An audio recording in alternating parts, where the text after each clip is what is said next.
Sessiz gecelerde bir nefes gezer, gölgedeki pencerem boyu süzer. Sözler yuhudadır, dilimde düğüm. Bir ah çeker yürek, açılmaz düğüm.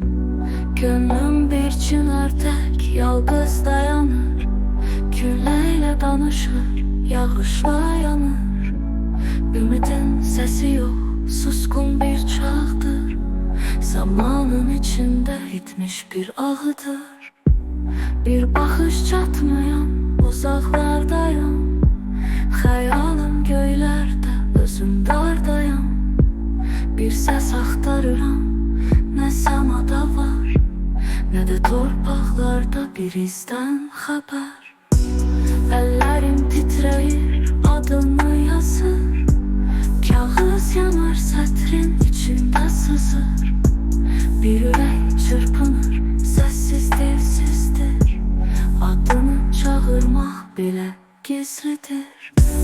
Düşünce hatire bir ot, bir kıvılcım. Yandırır içimi her akşam, her an.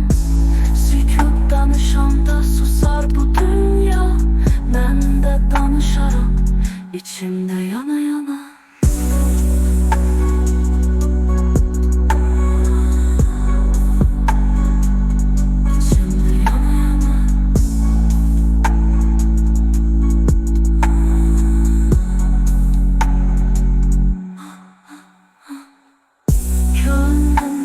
Çınardek yalnız dayanır. Külleyle danışır, yağışla yanır. Ümidin sesi yok, suskun bir çağdır. Zamanın içinde bitmiş bir ağıdır. Bir bakış çatmayan uzaklardayım. Hayalım göylerde, özüm dardayım. Bir ses aktarıram, ne semada var, ne de torpaqlarda bir izden haber. Ellerim titreyir, adını yazır. Kağıt yanar, sətrin içinde sızır. Bir yürek çırpınır, sessiz dilsizdir. Adını çağırmak bile gizlidir. Düşünce hatire bir ot, bir kıvılcım. Yandırır içimi her akşam, her an. Sükut danışanda susar bu dünya. Ben de danışaram, içimde yana yana. Düşünce hatire bir ot, bir kıvılcım. Yandırır içimi her akşam, her an.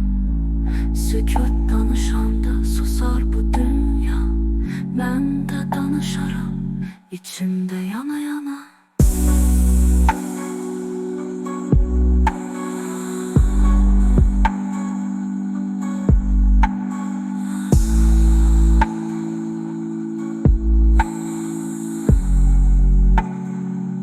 İçimde